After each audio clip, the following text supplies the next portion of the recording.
देश की राजधानी होने की वजह से दिल्ली की सियासत और यहाँ की जीत हार के दूरगामी परिणाम होते हैं। ऐसे में दिल्ली के साथ लोकसभा सीटों की सियासत बेहद महत्वपूर्ण हो जाती है। ज्यादातर ये होता रहा है कि जिसने दिल्ली फतह किया उसी की सरकार देश में बनी। दिल्ली की सियासत इस मायने में भी दिलचस्प हो जाती है कि यहाँ के लोकसभा और विधानसभा के नतीजे दो धुरियों जितने अलग रहे हैं। पिछली 2 बार से लोकसभा की सभी 7 सीटों पर क्लीन स्वीप करने वाली बीजेपी के लिए इस सियासी संग्राम के लिए कौन है सेनापति, आइए देखते हैं। दिल्ली का सियासी संग्राम जितना जटिल है उतना ही दिलचस्प भी। देश की राजधानी दिल्ली में लोकसभा संग्राम 2024 के लिए सभी पार्टियां जोर शोर से प्रचार कर रही हैं। वहीं 2014 और 2019 के आम चुनावों में बीजेपी ने सभी 7 सीटों पर विजय पताका फहराकर ये साबित कर दिया था कि पार्टी के पास दिल्ली में बड़ा जनाधार है। भारतीय जनता पार्टी एक बार फिर सभी 7 लोकसभा सीटों पर बीते प्रदर्शन को दोहराने के लिए जी तोड़ मेहनत कर रही है।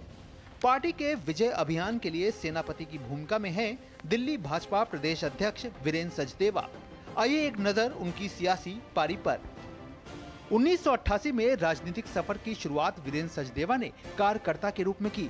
वह मंडल से लेकर जिला अध्यक्ष और अब कार्यकारी अध्यक्ष पद पर पहुंचे हैं।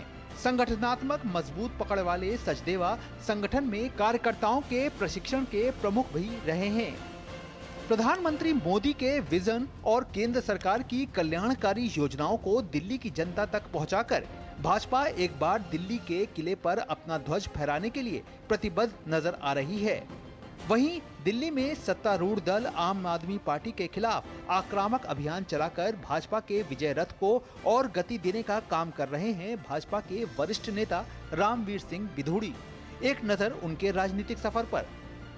राम सिंह बिधूड़ी दिल्ली की बदरपुर विधानसभा सीट से विधायक और विधानसभा में नेता प्रतिपक्ष हैं।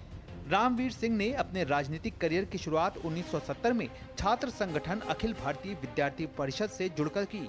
वह 1981 से 1985 तक हरियाणा वेयर हाउसिंग कॉरपोरेशन के अध्यक्ष रहे। 1993 में जब दिल्ली में विधानसभा का गठन हुआ तो बिधूड़ी बदरपुर विधानसभा सीट से विधायक चुने गए। इसके बाद 2003 से 2008 के लिए दूसरी बार बदरपुर से चुने गए। 2013 में वह तीसरी बार बदरपुर से विधायक चुने गए। फरवरी 2020 में दिल्ली में विधानसभा चुनाव में वह चौथी बार बदरपुर सीट से चुने गए। इस बार उन्हें दिल्ली विधानसभा में नेता प्रतिपक्ष बनाया गया। लोकसभा समर के लिए अपने सेनापतियों की अगुवाई में कमर कस चुकी भारतीय जनता पार्टी क्या एक बार फिर अपने प्रदर्शन को दोहरा पाएगी? ये नतीजे आने के बाद ही साफ हो पाएगा। Bureau report, DD news. वाकई जो असल तस्वीर है वो नतीजे आने के बाद साफ हो पाएगी। वहीं लोकसभा के पिछले 2 चुनावों में दिल्ली का किला आप और कांग्रेस के लिए अभेद रहा है, लेकिन आम आदमी पार्टी ने जिस बहुमत से दिल्ली में 2 बार सरकार बनाई है वो उसे आत्मविश्वास देता है। इस बार उसने कांग्रेस के साथ भी अब हम कह सकते हैं कि हाथ मिलाया है ताकि बीजेपी की इस किलेबंदी को तोड़ा जा सके। दिल्ली की 4 सीट पर आप और 3 सीट पर कांग्रेस बीजेपी को टक्कर दे रही है। बीते आम चुनाव में कांग्रेस और आम आदमी पार्टी के लिए दिल्ली का किला अभेद्य रहा। 2014 और 2019 के लोकसभा चुनाव में न तो आप और न ही कांग्रेस दिल्ली की 7 सीटों में से एक भी जीतने में कामयाब हो पाई। ऐसे में इस बार के सियासी संग्राम के लिए आम आदमी पार्टी और कांग्रेस ने मिलकर चुनाव लड़ने का फैसला किया है। हालांकि दोनों ही दलों के लिए नेताओं कार्यकर्ताओं को एकजुट रखना एक बड़ी चुनौती है। वहीं लोकसभा चुनाव से पहले ही आम आदमी पार्टी के संयोजक और दिल्ली के मुख्यमंत्री अरविंद केजरीवाल की आबकारी घोटाले से जुड़े मनी लॉन्ड्रिंग मामले में गिरफ्तारी, आप नेता मनीष सिसोदिया और सत्येंद्र जैन का जेल में होना और कांग्रेस के प्रदेश अध्यक्ष पद को त्याग कर अरविंदर सिंह लवली सहित कई बड़े नेताओं के भाजपा में चले जाने से भी गठबंधन की चुनौती बढ़ गई है। इस बीच अरविंद केजरीवाल को सुप्रीम कोर्ट ने अंतरिम जमानत दे दी है। आइए एक नजर आम आदमी पार्टी के लिए सेनापति की भूमिका निभाते अरविंद केजरीवाल के राजनीतिक सफर पर। 26 नवंबर 2012 को आम आदमी पार्टी का गठन हुआ और अरविंद केजरीवाल इसके संयोजक बने।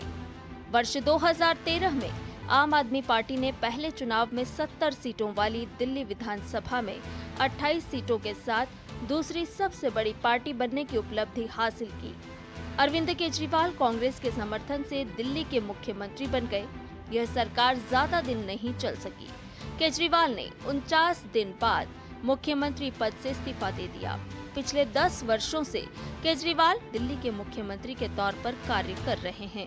आबकारी नीति मामले में आपके सभी दिग्गज नेताओं के बाद अरविंद केजरीवाल की गिरफ्तारी ने भ्रष्टाचार के खिलाफ आंदोलन से उठी पार्टी की साख और वजूद पर ही सवालिया निशान लगा दिया है। वहीं 2024 के संग्राम के लिए आप और कांग्रेस के बीच गठबंधन हुआ है। आम आदमी पार्टी ने अपने पास 4 सीटें रखी है, जबकि कांग्रेस को 3 सीटें दी है। कांग्रेस के लिए दिल्ली में सेनापति की भूमिका में हैं देवेंद्र यादव। एक नजर उनके सियासी पारी पर। देवेंद्र यादव 2008 से 2013 और 2013 से 2015 तक दिल्ली के बादली निर्वाचन क्षेत्र से विधानसभा के सदस्य रहे। वह वर्तमान में दिल्ली कांग्रेस अध्यक्ष और अखिल भारतीय कांग्रेस स्क्रीनिंग कमेटी के सदस्य हैं। वे उत्तराखंड के कांग्रेस प्रभारी रह चुके हैं। अभी वर्तमान में कांग्रेस के पंजाब प्रभारी के दायित्व का भी निर्वहन कर रहे हैं। भाजपा के आक्रामक प्रचार अभियान और बीते शानदार प्रदर्शन के सामने आप और कांग्रेस गठबंधन के लिए आगे की राह आसान नहीं होगी। Bureau report, DD news.